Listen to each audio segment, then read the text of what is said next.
Bon ben voilà. Ben merci beaucoup d'être déjà si nombreux à ce premier Sodexo Talk que je suis vraiment enchanté de commencer ça, ce cycle. Alors, d'abord, je voudrais juste dire que ceci n'est pas un spectacle d'hypnose, hein. Bien que, en général, les gens qui sont au premier rang, etc., pourraient avoir une tendance à un certain moment à se sentir un peu plus léger. Donc, s'il y a un bras qui part ou quelque chose, pas s'inquiéter. Pas trop vite parce qu'il y a les gens derrière qui pourraient ne pas bien voir. Donc. Sinon, est-ce qu'il y a déjà des gens dans l'Assemblée qui pensent qu'ils se sont retrouvés sous un état d'hypnose, qui ont eu une expérience hypnotique? Personne. Okay. Aux arts martiaux, mais je ne sais pas si c'est... Très bien. Alors, un petit exemple personnel. Il y a quelques mois, j'étais en scooter avec mon fils. Il faisait un peu comme ce temps maintenant, donc pas vraiment froid ni chaud. Et on part pour un petit trajet et il n'avait pas de gants. Et alors, assez rapidement, je lui dis, tiens, ça va, tu n'as pas froid? Et il me dit, non, non, non, j'ai pas froid. Je suis en train d'imaginer que je suis couché sur une plage au soleil et que mes mains sont bien chaudes. Donc, expérience hypnotique magnifique, en fait. Ce que mon fils a fait, c'est qu'il a été créatif. Il a joué avec son corps, avec les images, et il a créé de la chaleur sur son corps. Déjà, voilà un petit exemple. Alors, j'ai d'autant plus apprécié ça que mon fils, en plus, se fout beaucoup de moi, en m'appelant le psycho-schtroumpf. Et donc voilà, là, c'est lui qui m'a schtroumpfé cette fois-là. Alors, en fait, probablement la plupart d'entre vous ont déjà connu ce phénomène où on est dans le train, et puis il y a les arbres qui défilent le décor, et puis on a l'impression que les pensées partent un petit peu. Ou bien peut-être comme ce matin, vous êtes arrivé en voiture, certains d'entre vous dans le parking, puis on ne se souvient plus vraiment du trajet qu'on a fait. Juste, on était là, tiens, quand est-ce que je me suis arrêté? Ou bien également, quand vous allez au cinéma, qu'est-ce que vous attendez quand vous allez au cinéma? C'est d'être pris par le film, d'être hypnotisé, et certains d'entre nous vont même se retrouver dans le corps du héros, à l'impression de faire les actions à sa place. Quand on lit un bon bouquin, à un certain moment, même s'il y a des bruits environnants, on est tellement plongé dans la lecture de notre livre qu'on n'entend plus rien. On est tellement pris par ça. La même chose si on écoute de la musique, ou ceux qui sont musiciens, etc., connaissent bien cet état-là. Donc en fait, tous ces états-là sont des états de transe hypnotique. C'est des états de, comment on va dire, de conscience modifiée. Et donc, dans l'hypnose, quand on hypnotise, qu'est-ce qu'on va faire? C'est qu'on va simplement, sur demande, recréer cet état hypnotique. Alors, comment est-ce que, quand on parle d'hypnose, on parle souvent du conscient, de l'inconscient? Alors, c'est des notions qu'on peut expliquer, même si c'est toujours en train d'être rediscuté, chacun peut avoir son propre feedback là-dessus.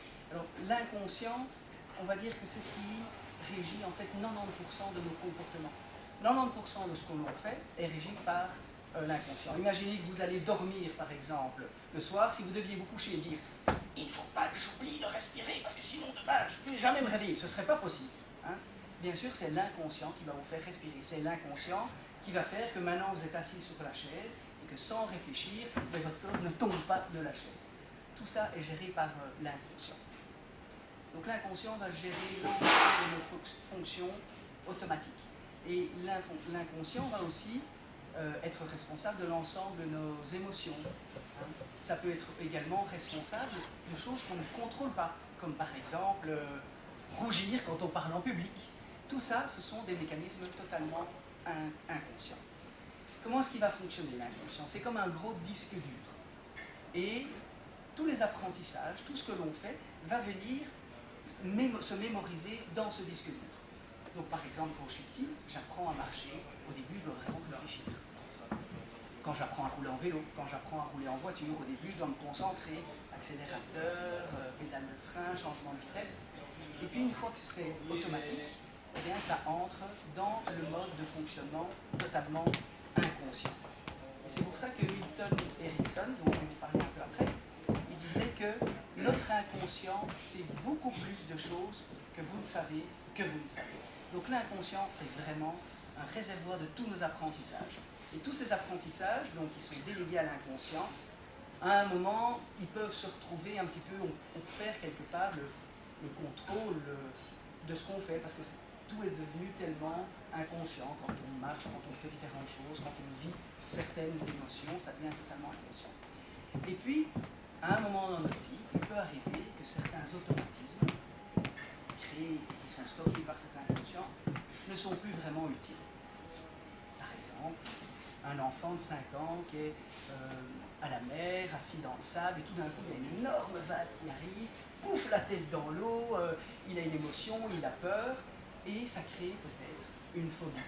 Donc son inconscient va enregistrer la mer, l'eau, la vague, c'est dangereux pour moi, et donc je dois m'éloigner de la mer. Donc c'est pas très utile. L'inconscient aussi, par exemple, un très bon exemple, c'est la cigarette. La cigarette, en fait, est un moyen rapide qui est trouvé par l'inconscient pour soulager les gens. Donc je suis stressé, ou je ressens un vide, un manque, quelque chose, hop, vite une petite cigarette. Et l'inconscient, comme il fonctionne très vite, eh bien, chaque fois que je vais ressentir ce manque, ce vide, l'inconscient va dire bah, prends une petite clope, ça va te faire du bien. Alors que consciemment, à part les gens qui sont vraiment de mauvaise foi, on sait très bien que fumer c'est très mauvais. Et la plupart des gens essayent consciemment d'arrêter de fumer, mais ils ne parviennent pas, parce que simplement, ils essayent de forcer le système. Donc en fait, quand on force un mécanisme d'apprentissage, à un moment, si ça fonctionne, ça va entrer dans le mécanisme d'apprentissage inconscient. Mais si ça ne passe pas, comme par exemple quelqu'un qui consciemment veut arrêter de fumer, eh bien c'est à ce moment-là qu'on va faire intervenir l'hypnose, parce que l'hypnose va permettre de rentrer dans le mode de fonctionnement inconscient et de donner des instructions à l'inconscient. Pourquoi? Parce qu'en résumé, qu'est-ce qu'on va faire quand on est dans un état d'hypnose? C'est comme si on mettait de côté toutes nos fausses croyances. Ah, de toute façon, j'y arriverai pas, et de toute façon, mon père est mort du cancer, parce qu'il a trop fumé, toutes ces fausses croyances, toutes ces idées qu'on a sur nous-mêmes, on les met de côté, et on peut rentrer à l'intérieur et utiliser ce qui est le réservoir de nos ressources et de nos connaissances. Et donc, je disais que cet inconscient s'occupe de faire fonctionner tous nos mécanismes corporels. Il est là pour nous protéger. Donc, tous les réflexes que l'on a, les choses que l'on fait de manière inconsciente sont souvent des messages du corps pour nous protéger, des habitudes que l'on prend pour nous protéger, comme cette cigarette. Je suis stressé, hop, une petite clope, ça va mieux. L'inconscient est très actif, très réactif, créatif aussi, et il détecte vite. Ça veut dire que si consciemment je dis j'arrête de fumer, eh bien sûr, la problématique elle est toujours là. Et donc l'inconscient va dire oh, ok, il n'y a plus accès à une cigarette, ben donc je vais me rattraper sur autre chose. Qui va être par exemple de la lecture, qui va être un autre comportement. L'inconscient il fonctionne de manière simple, donc il n'y a pas d'intellectualisation, il est toujours à l'écoute et va fonctionner très très rapidement. D'ailleurs, nos réactions inconscientes sont beaucoup plus rapides que nos réactions intellectuelles. Donc le conscient, d'un côté, lui, va intellectualiser. Et en plus de ça, comme il intellectualise, oui, je ferais mieux d'arrêter de fumer, oh, j'ai pas de volonté, je parviens pas, culpabilité, etc.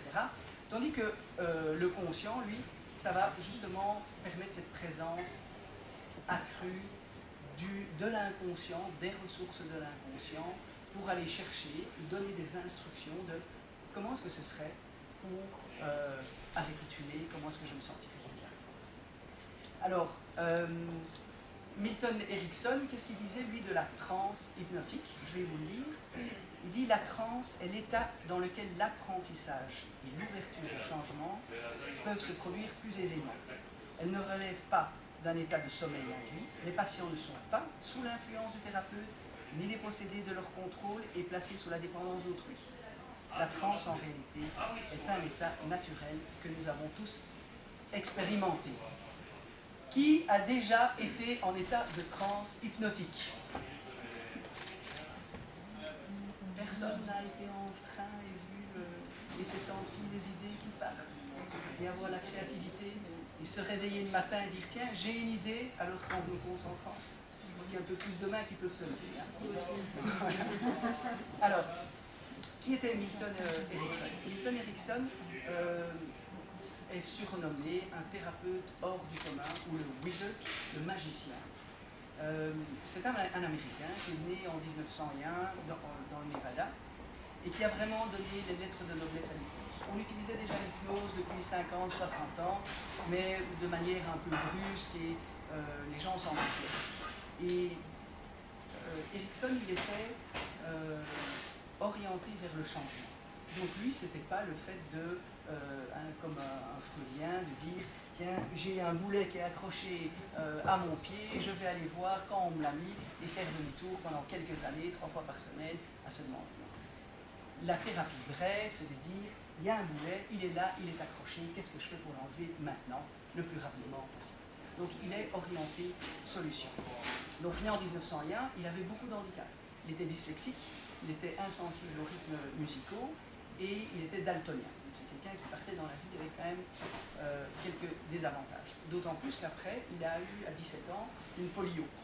Il s'est retrouvé couché dans son lit à un tel point qu'un soir, il a entendu le médecin dire à sa mère « Désolé madame, mais votre enfant ne passera pas la nuit ». Et lui, il a entendu ça, et c'est ça qui a fait qu'il a découvert l'autosuggestion. Il s'est dit, eh bien ça ne va pas m'arriver. Et il a fait de l'autosuggestion, bien sûr, il a survécu, et après ça, il s'est retrouvé dans une immobilité forcée, donc il s'est retrouvé couché dans son lit, dans une chaise roulante pendant des mois, à ne pas pouvoir faire grand-chose. Et il a utilisé ce temps-là pour observer les gens. Et observer comment les gens autour de lui fonctionnent. Il a regardé ses sœurs, ses frères, voir comment, quand ils voulaient passer un certain message, qu'est-ce qui se passait dans leur corps. Voir comment, quand quelqu'un marche, quels sont les muscles qui se mettent en place, etc. Et donc après, il a utilisé tout ce qu'il avait observé pour justement se récupérer et devenir de nouveau pouvoir marcher, etc. Donc il est devenu, vers ses 30 ans, médecin psychiatre, il s'est installé en Arizona. Il a eu malheureusement de nouveau une crise de polio dans la cinquantaine, ce qui n'a pas empêché de continuer à travailler jusqu'à près de 80 ans, jusqu'à sa mort, vraiment, même en chaise roulante, à pouvoir parler tout doucement. Mais c'était ça l'art d'Erikson, c'est qu'il utilisait ce qu'il était pour communiquer. Il faisait exprès de parler comme ça. Et il y avait des choses qui passaient qui étaient extraordinaires, et il y a des dizaines de milliers de personnes qui sont passées dans son cabinet. Et beaucoup d'élèves d'enseignement. Tout ce qui est PNL, par exemple, ça vient en fait de l'hypnose. Alors, comment est-ce que ça se passe si on veut résumer une séance d'hypnose? Je sais qu'il y en a beaucoup qui imaginent qu'une séance d'hypnose, ça commencerait par des confidences, des trucs avec des pendules, etc. Ou encore pire, la mise sous hypnose qui fait « Dormez, je le veux !» Ça, c'était à l'époque où on croyait que l'hypnose fonctionnait un petit peu comme ça. Mais une séance d'hypnose, en fait, l'idée c'est que la personne soit active. En fait, on va accéder à l'inconscient de la personne, et puis on veut que cet inconscient vive des émotions. La plupart d'entre nous, quand on se souvient de quelque chose, c'est parce qu'on l'a vécu avec une émotion. Et donc c'est de faire vivre cette émotion à l'inconscient et de lui suggérer le changement.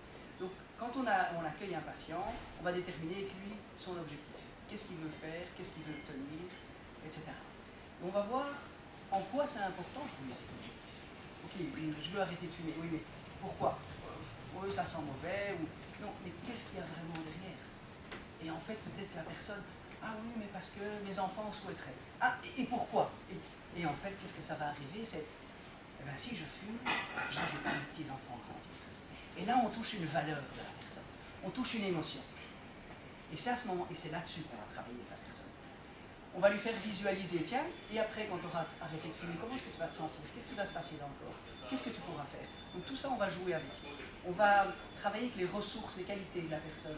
Quelles sont les qualités que tu as aujourd'hui qui vont t'aider à changer, etc. On va utiliser tout ça.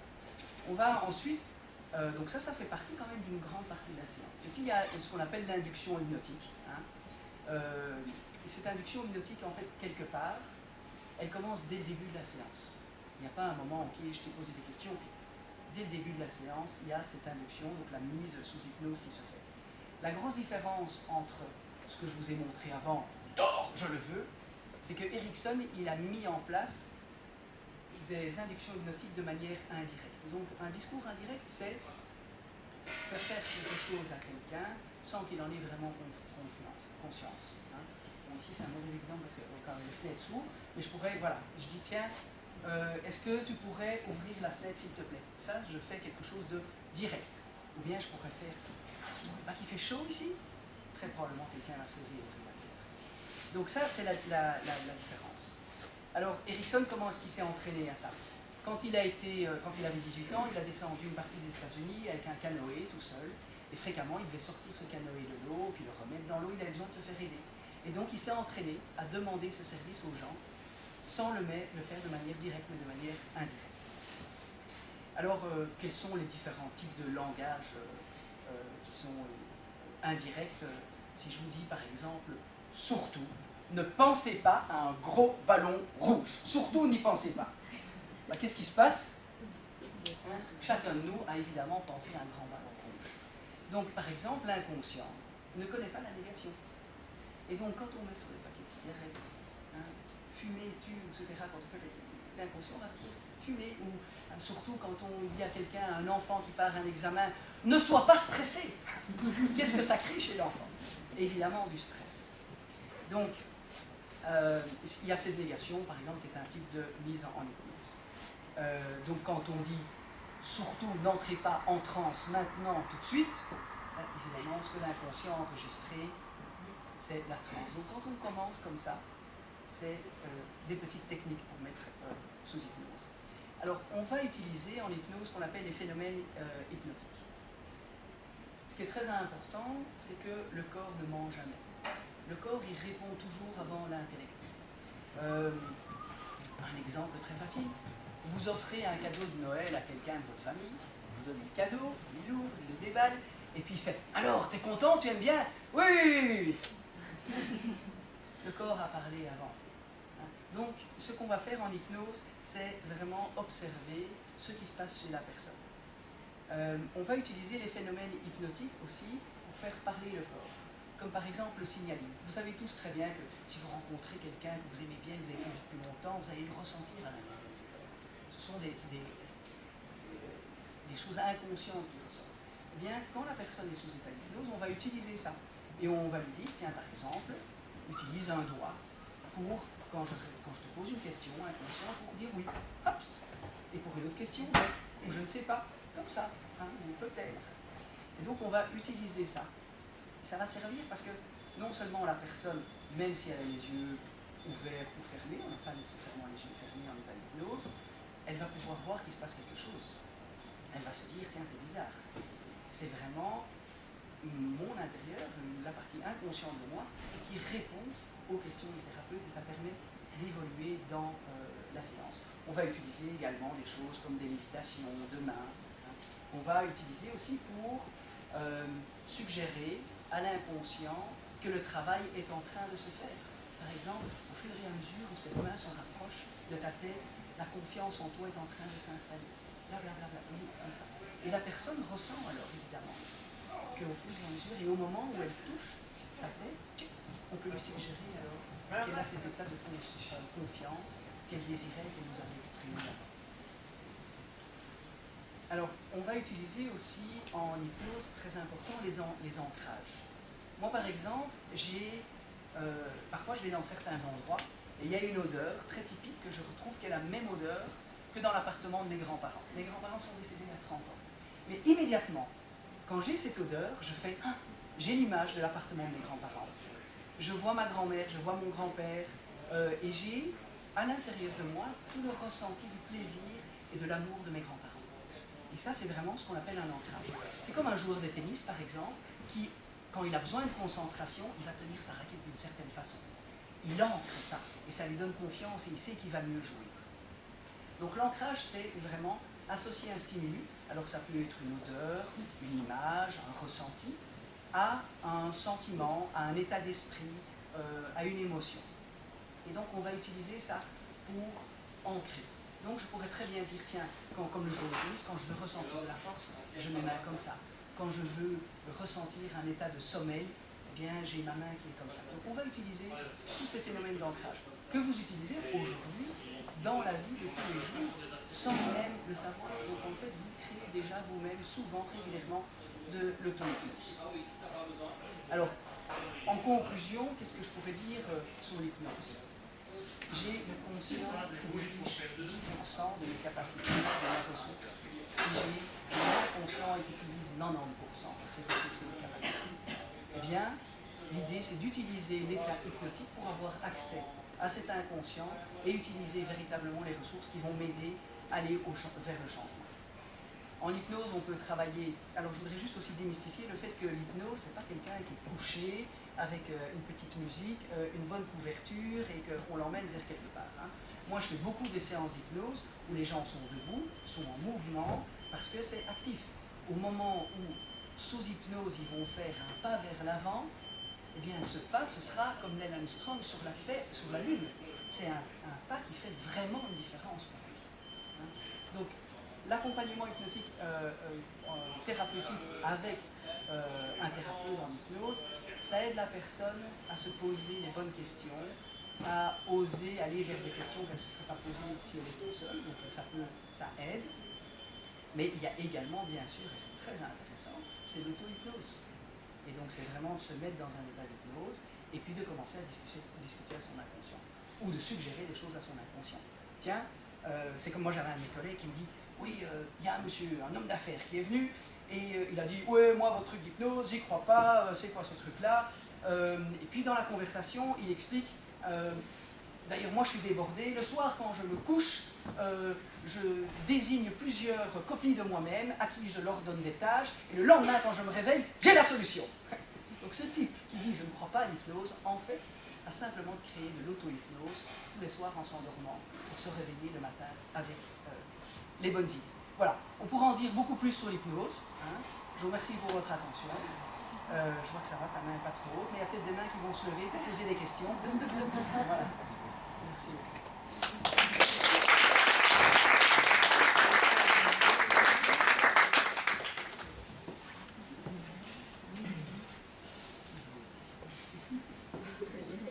Quels sont les cas pratiques qui parlaient du fait de vouloir arrêter de fumer, par exemple?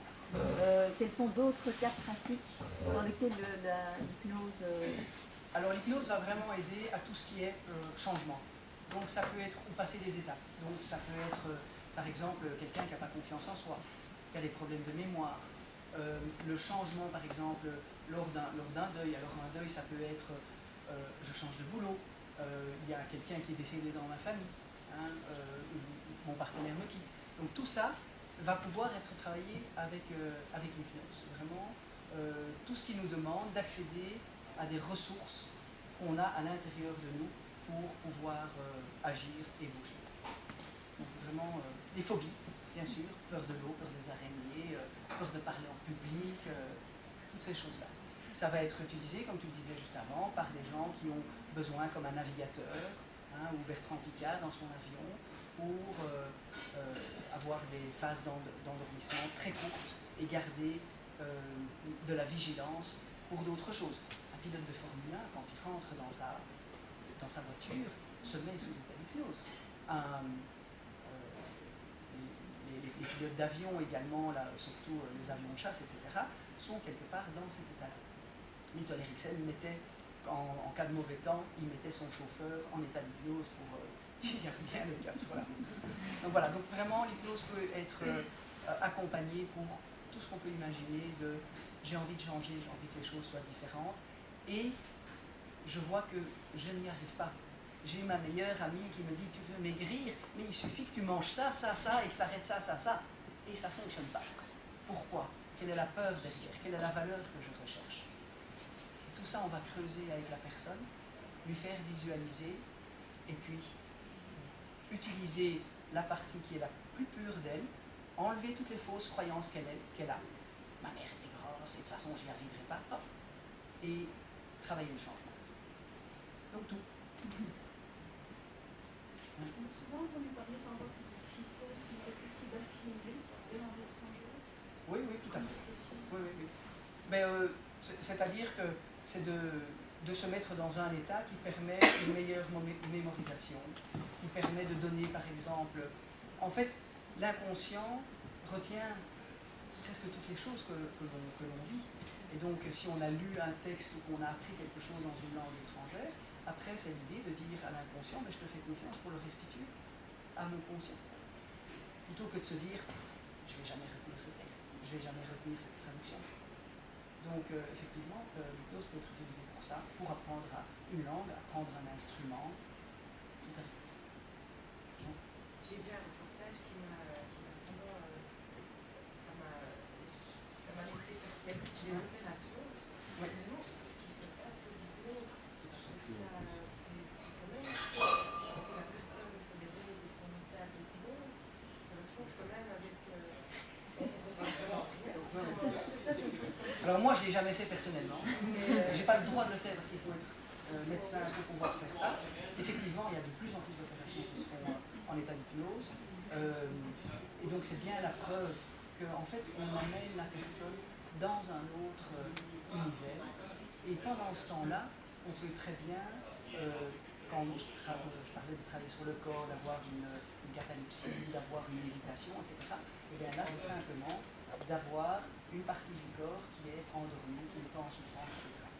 On pourrait travailler beaucoup plus en hypnose, c'est juste qu'après les laboratoires médicaux sont arrivés avec des solutions rapides à vendre, et voilà, c'est pour ça qu'on n'utilise pas plus. Mais tout à fait, notre reine a été opérée à l'époque avec l'hypnose. Ouais. Et comment est-ce que toi tu l'utilises tous les jours? Parce que tu veux un changement, ok, mais c'est aussi pour ton bien-être. Ouais. Comment est-ce que tu utilises ça concrètement? Un exemple. Eh bien, en auto-hypnose par exemple.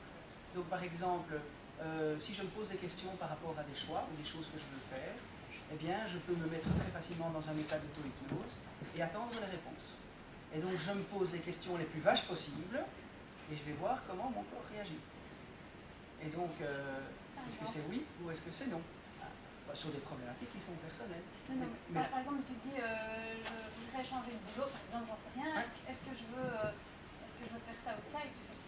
Oui, et je peux demander à mon inconscient, voilà, tiens, toi, qu'est-ce que tu en penses? Est-ce que tu crois que c'est une bonne idée de faire ci ou ça? Donc ça peut vraiment être utilisé comme ça. Le corps parle. Donc par exemple, il y a des gens qui viennent dans le doute, moi je leur dis toujours, écoutez votre corps. Vous êtes des gens qui arrivent en cabinet et qui sont là, oui, j'ai des problèmes relationnels, mon compagnon, ma compagne, etc. Est-ce que vous l'aimez encore? Mais de voir commencer au niveau du ressenti, de voir ce qui se passe pour la personne. Parfois, ça peut simplement être des mouvements du corps. Un oui, c'est le corps qui part vers l'avant, un non, c'est le corps qui part vers l'arrière. Donc on n'est pas obligé, même dans des états d'hypnose très profonds.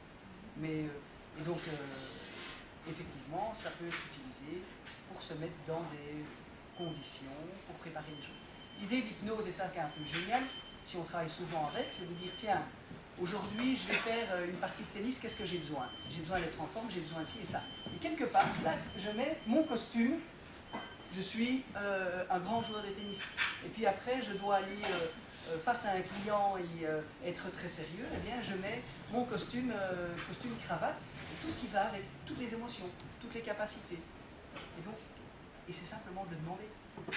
On demande à son corps beaucoup de choses qui nous rendent malheureux. Hein. Donc souvent on a tendance à se voir et à qui n'a pas le petit vélo dans la tête qui tourne et qui fait oui mais enfin et si je faisais plus ça et si j'étais plus comme ça, et d'ailleurs si vous avez un enfant qui se blesse et vous faites oh ça va, t'as pas mal, oh ça saigne fort, ça monte hein. Donc après si on va le distraire avec autre chose, eh bien ça va diminuer. C'est comment tient ton autre genou, celui qui saigne pas? C'est quoi la sensation dans ce genou-là? Donc hop, et on fonctionne tous comme ça.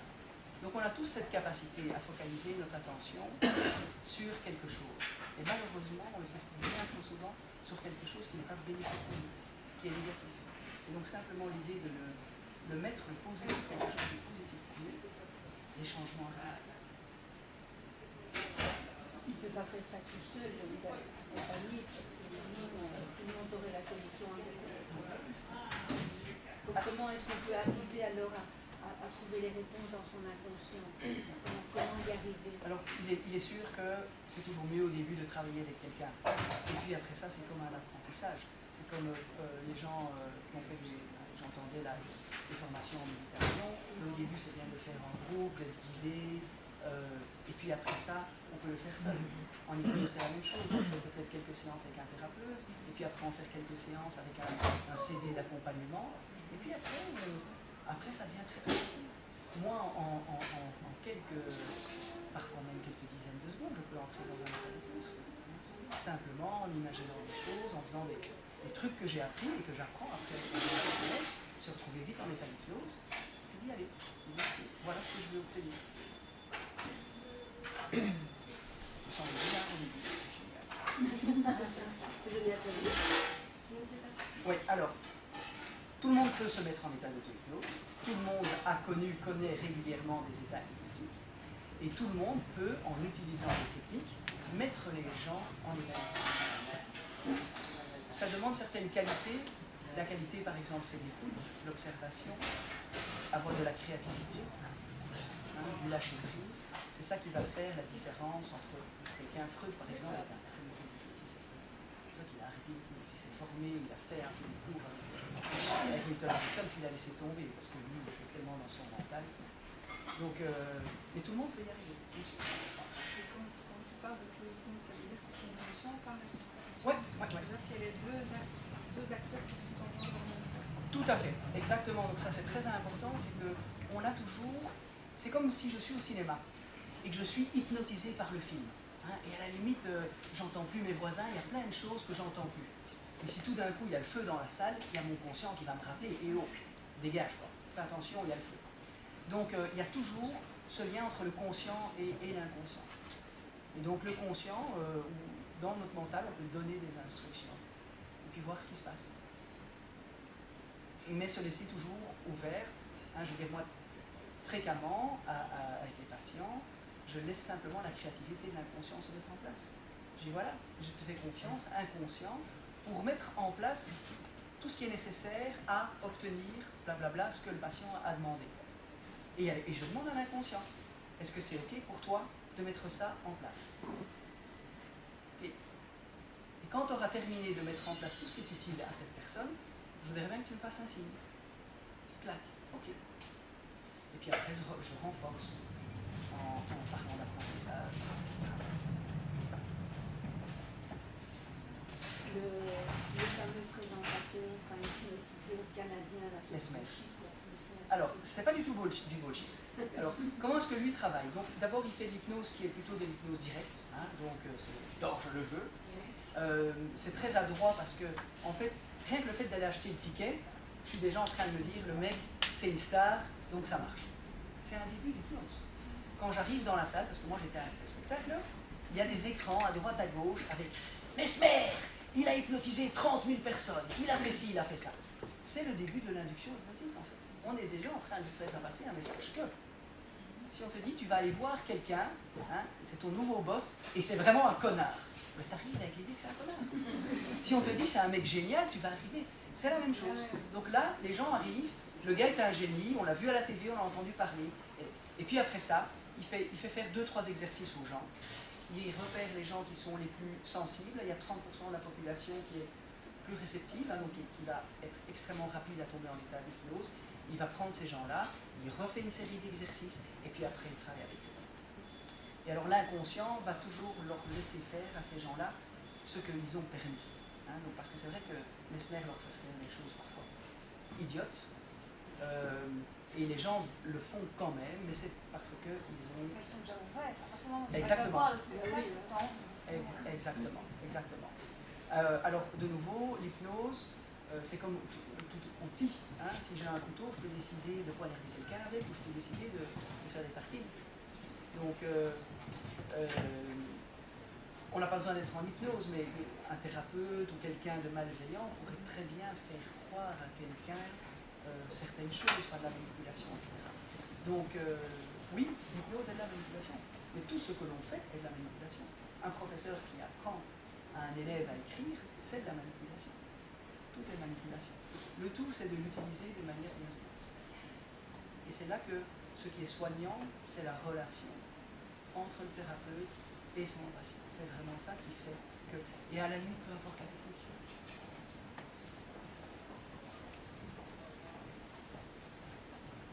Donc ça marche aussi bien sur les enfants que sur les adultes, Ouais. à partir du moment où la personne est disposée. Oui, j'ai déjà fait des séances avec des enfants, entre autres pour les enfants qui ont des verrues.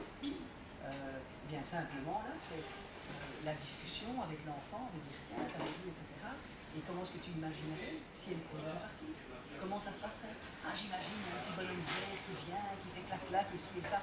Et comment tu te sentirais? Et alors, de faire raconter. Et puis à un moment, flux, hypnose. Et puis on le refile son histoire.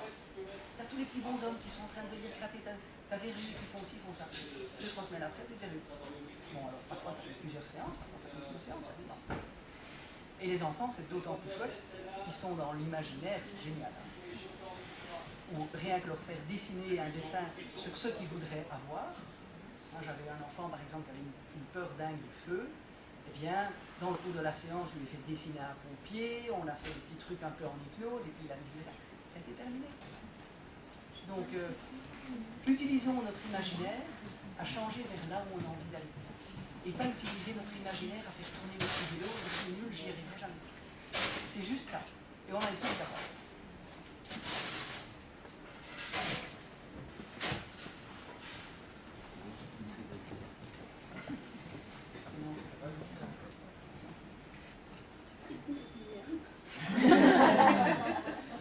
Elle est déjà un petit peu, mais elle ne le sait pas tout à fait.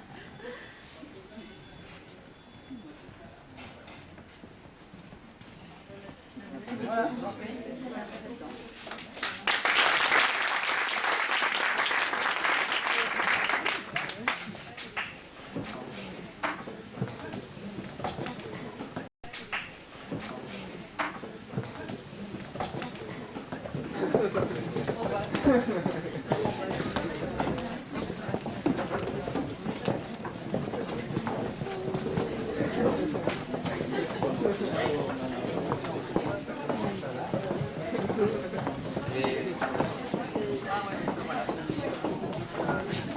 mais...